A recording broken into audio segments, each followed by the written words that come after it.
Hello everyone, I am CA Ankit Agarwal and you are watching me on your YouTube channel TechSee. Today I am going to discuss on a very common question asked to me commonly. So I decided to take over this topic. The topic for today is GST on advance और part payment received in advance. काफी लोग पूछते हैं GST on advance for goods पे लगेगा या service पे? Advance पे जीएसटी कब लगेगा, कौन कौन से डॉक्यूमेंट इशू करें, किस वैल्यू पे जीएसटी लगेगा, नेट पे या ग्रॉस पे, एक्सेट्रा एक्सेट्रा।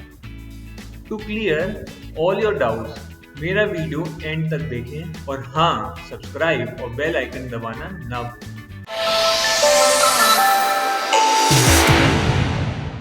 तो शुरू करते हैं। What is advance?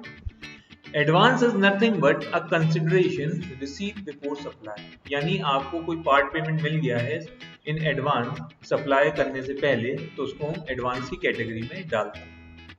Now a very important question, that is on which supply advance is paid, whether on goods और सर्विस और बोथ, यानी कि जो हमको एडवांस पे जीएसटी देना है वो गुड्स पे लगेगा, सर्विस पे लगेगा या कोई भी सप्लाई करें उस पे लगेगा। So listen carefully. Advance is applicable only on service and not on goods. सही सुना आपने। That is, as per notification 66/2017 of the Central Tax, no GST on advance from goods. यानी कि अगर आप सर्विस प्रोवाइड कर रहे हैं और उसके रिलेटेड आपको कोई एडवांस मिलता है, तभी आपको जीएसटी पे करना है ऑन एडवांस, गुड्स पे नहीं करना। Next question, when do taxability arise? कब एडवांस पे टैक्सेबिलिटी अराइज होती है? जब आपने एडवांस रिसीव कर लिया तो अब हमको इसको जीएसटी कब देना है? As per section 12 of the CGST act, point of taxation on advance immediately arise as soon as you receive an advance. यानी जिस महीने में आपने उस एडवांस को रिसीव किया है उसी महीने उसकी टैक्सेबिलिटी अराइज हो जाती है। Therefore, liability to pay GST occurs in immediate preceding month, यानी उसके बाद जो मंथ आएगा उसमें जो आप जीएसटी का रिटर्न भरेंगे उसमें आपको वो एडवांस पे भी करना है और आपको अपने रिटर्न में डिस्क्लोज भी करना है। Now what document we need to issue on receipt of advance? क्या क्या डॉक्यूमेंट इशू करने होंगे जब हमने किसी से पेमेंट रिसीव कर लिया है? जैसे हम सप्लाई करते हैं तो इनवॉइस इशू करते हैं, तो एडवांस हमने अगर रिसीव किया है तो हमें क्या डॉक्यूमेंट इशू करने हैं? As per section 31 of the CGST Act, a registered person need to issue a receipt voucher on receipt of advance payment. यानी जब आपने एडवांस रिसीव किया है तो एक रिसीट वाउचर आप इशू करेंगे। Next question, on what amount GST on advance need to be paid?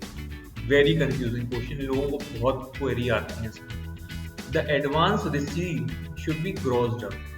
This means that the advance received is considered inclusive of GST, यानी कि अगर आपने 1 लाख रुपए किसी से रिसीव किए हैं तो वो माना जाएगा वो इंक्लूसिव ऑफ जीएसटी, ना कि exclusive.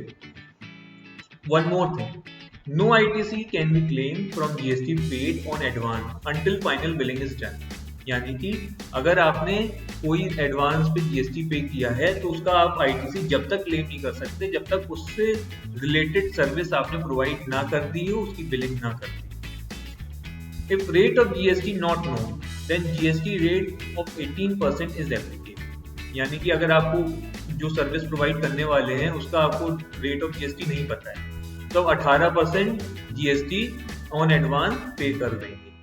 And if place of supply is not known then it will be treated as interstate supply।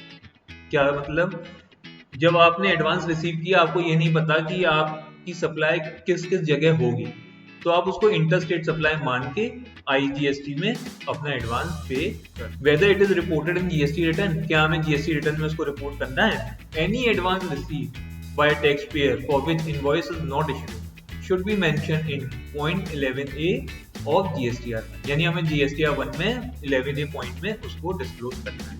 And when the final invoice is issued, then the set of GST paid of invoice will be taken and the balance GST will be paid। यानी कि जब आप final GST की invoice issue कर देंगे तो आपने जो एडवांस पे GST पे किया है उस अमाउंट को माइनस करके बैलेंस अमाउंट पे का जीएसटी आप डिपार्टमेंट को पे कर रहे हैं। What will happen if you do not pay GST on advance? अगर आप GST on advance पे नहीं करते हैं तो क्या होगा? A penal interest of 18% is payable on late or non-payment of GST on advance. आपको penal interest भरनी पड़ेगी। Whether GST on advance in case of mixed supply also. अब mixed supply क्या होता है? Mixed supply का मतलब आप अगर गुड्स और सर्विस को मिला के कोई सर्विस प्रोवाइड कर रहे हैं, जस्ट लाइक कंपोजिट सप्लाई, तो क्या उस पर हमें जीएसटी ऑन एडवांस देना पड़ेगा? तो इसके लिए the answer depends whether the ultimate nature of supply is good और service. That is if the final nature is goods then no GST and vice versa. यानी कि जो आप सर्विस कंपोजिट सप्लाई या मिक्स सप्लाई प्रोवाइड कर रहे हैं उसका अल्टीमेट नेचर अगर गुड्स की कैटेगरी का है तो कोई बात नहीं, अगर सर्विस की कैटेगरी का है तो आपको एडवांस पे जीएसटी पे करना पड़ेगा। Whether GST on advance in case of composite supply, जो छोटे कंपोजिट सप्लाई कंपोजिशन वाले डीलर्स होते हैं, क्या उनके ऊपर भी जीएसटी ऑन एडवांस लगेगा? Answer is no. That is, a composition dealer under Section 10 is not required to pay GST on advance.